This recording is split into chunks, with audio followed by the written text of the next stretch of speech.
Lola, magluto na lang tayo ng kakainin natin ngayon. Magluto. Magluto. Oh, yun. Lola. Kamusta ka? Kamusta yung Pasko nyo, Lola? Ha? Kamusta yung Pasko nyo, Lola? Ha? Grabe naman, kapakabingi naman ni Lola. Ang hirap kausapin naman ng matandang to. Hindi ako bingi. Narinig mo, Lola? Ang sabi ko, Lola, kamusta, Lola, yung Pasko nyo?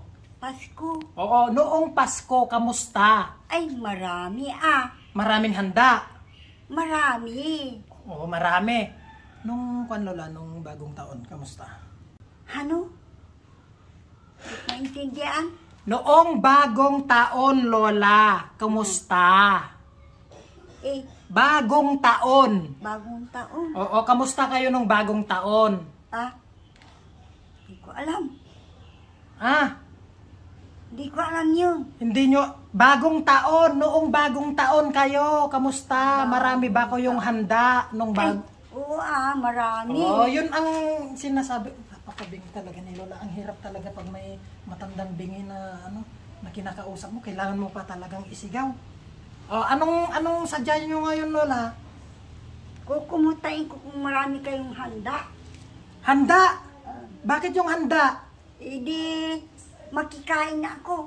Makikain kayo? Oo. Kung makikikain ka ngayon, panis na yung mga spaghetti, macaroni. Kasi anong araw na ngayon? 4 na ngayon. Saka ka lang darating, panis na yung mga handa namin noon. Ano pa? Ano? Hindi mo talaga marinig, Lola? Hindi ko marinig. Magluto na lang tayo, Lola, tapos kakain ka dito sa amin. Ngayon. Ano yun?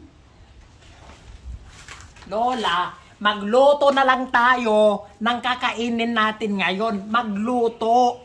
Magluto. Oh, yun. Magluto tayo para may kainin tayo. Kasi yung mga handa namin nung nakaraan, panis na. Panis. Panis? Oo, Lola, panis. Ay, ang hirap panis naman. na. Pero grabe naman yung ko sa'yo, Lola. Tapos, Lola, may pera ka pa dyan? Wala. Ha? Wala akong Walang marinig. Wala akong... May pera pa ba kayo? May pera? Wala. Wala kayong pera? Wala. O bibigyan ko kayo ng pera mamaya, pang pang bili nyo ng ulam nyo mamayang gabi. Ano yun? Lola, sige na, pumasok ka na lang, Lola. Kasi ang hirap talaga makipag-usap sa bingin na matanda eh. Sige, Lola.